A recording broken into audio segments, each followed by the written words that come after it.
Hi y'all and welcome to Wednesday's Weather. I got an update on the potential for a severe weather outbreak for the next couple days, as well as the potential for a winter storm. So let's go ahead and get right on into it. Alright y'all, welcome back. Looks like the Storm Prediction Center has issued a moderate risk for today, a level 4 to 5 on the severe weather scale, with an enhanced risk surrounding that here in the orange and a slight risk surrounding that in the yellow. Now the risks today are going to be a 50% hatched area and a 10% hatched area for tornadoes, EF2 or greater. Now what that means is there could be pretty significant long track tornadoes today, so please know your severe weather safety plans, know where to go when tornado warning is issued. Now there's also a pretty high chance for damaging winds today, as there is a 45% hatched area and a 30% hatched area here in the pink and the red. There's also a 15% in the yellow as well. Now as far as hail goes today, there is a pretty good chance of seeing significant hail within this hatched zone. There's a 30% in the red zone and a 15% in the yellow zone. Now as far as Friday's threats go, there is another threat for severe weather, as there is a slight risk issued spanning from Kentucky all the way down into Alabama and Georgia. The risks being a tornado and damaging wind threat, with the tornado threat being a 5% chance here in the red, and a damaging wind threat being a 15% chance in this yellow zone here. And after that, there's not much severe weather to speak of. So let's go ahead and take a look at the simulated radar. Alright, looking at the simulated radar, keep in mind the date and time are right up here. As it pushes forward, it looks like storm's going to start firing up right around 3, 4, 5 o'clock. It enters that moderate risk zone. Now, any of these renegade supercells could form a long track, dangerous, violent tornado today, as it turns into a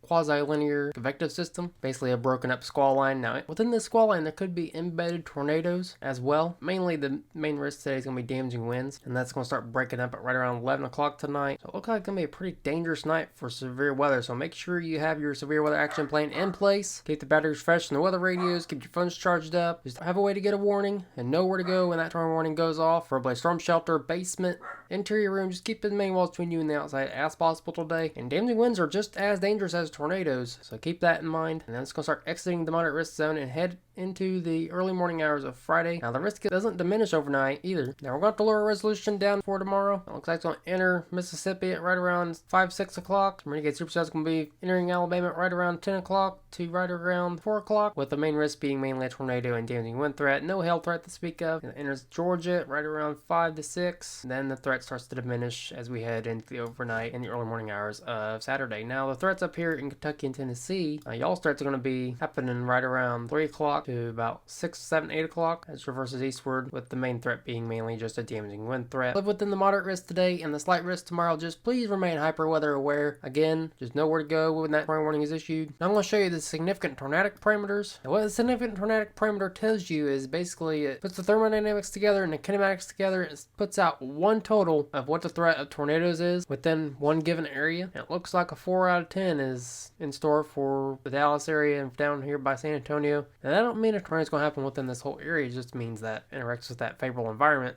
It means that tornado is definitely possible. Now I'm going to pull up a sounding and show you what I'm talking about. We got almost mid 70 degree temperatures with upper 60 degree dew point. No capping inversion. The elevated mix layer is pretty steep today. Definitely a clear slot in the mid levels. And what that means is when it's nice and sunny out on a severe weather day, there's plenty of surface heating, and that's basically what that is. It clears up the clouds to cause surface heating and create that unstable, moist atmosphere. As you see, the Cape values up there right around 2,000 joules per kilogram, with the elevated helicity index at right around almost a 4. So definitely thermodynamics and kinematics are definitely favorable today for tornado development. So if you live within the moderate risk zone today and the slight risk zone tomorrow, please remain hyper weather aware.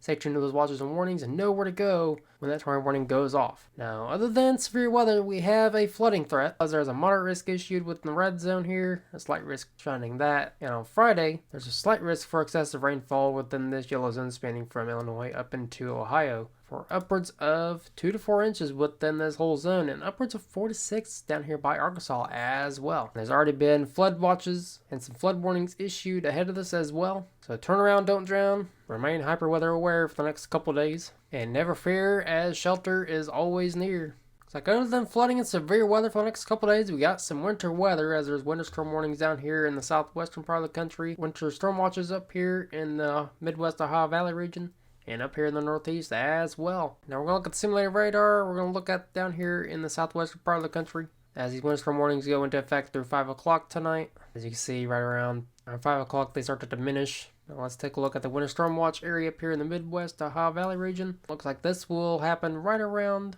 8, 9 o'clock tomorrow morning into the afternoon hours, before getting out of here by Saturday morning, before it heads into the northeast by 7 o'clock. on Saturday. Now, how much snow will you see from these snowstorms? It looks like down here in the desert southwest, looks like y'all can see 2 to 4 in the lower elevations and upwards of a foot in the higher elevations. And it looks like up here in the Midwest Ohio Valley region, looks like y'all can see upwards of 5 to 10 in some areas. Up here by Grand Rapids, you can see upwards of 5 to 10. North of Chicago, you could see 3 to 6. Over here near Fort Wayne, you can see upwards of 36 as well. As we head into the Northeast, like 8 to 12 inches are possible up here in eastern New York into Vermont and New Hampshire.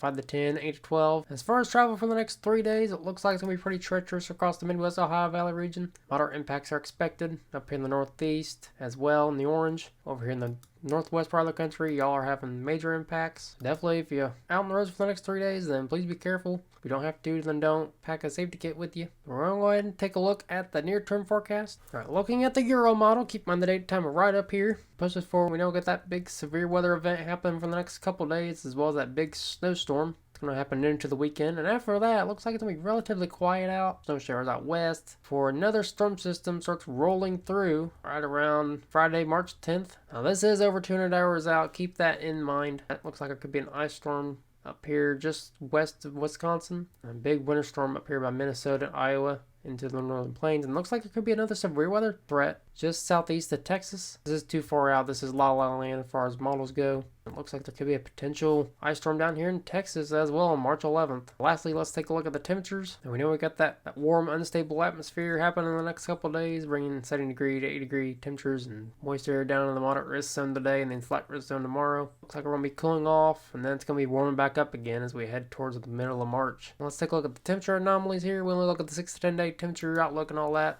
on Tuesdays. It's going to start warming up as we head into March, and then as we head towards the middle of March, it's going to start cooling off before it starts warming up again. So it looks like a pretty busy couple days as far as severe weather goes, and as well as winter weather. So please be weather aware if you live in the moderate risk zones for today and slight risk zones for tomorrow. Stay tuned to those watches and warnings. There we go when that tornado warning is issued. Never fear, as shelter is always near. If you live in the winter weather areas, if you have to get out, please be careful. Pack a safety kit with you, blanket, water, some cat litter just in case you get stuck out there. If you don't have to get out, then don't. So it looks like we head into March. Looks like it's going to warm up, cool off, and then it's going to warm up again. So if you like the video, please hit that thumbs up button. Don't forget to subscribe down below. Don't forget to comment as well.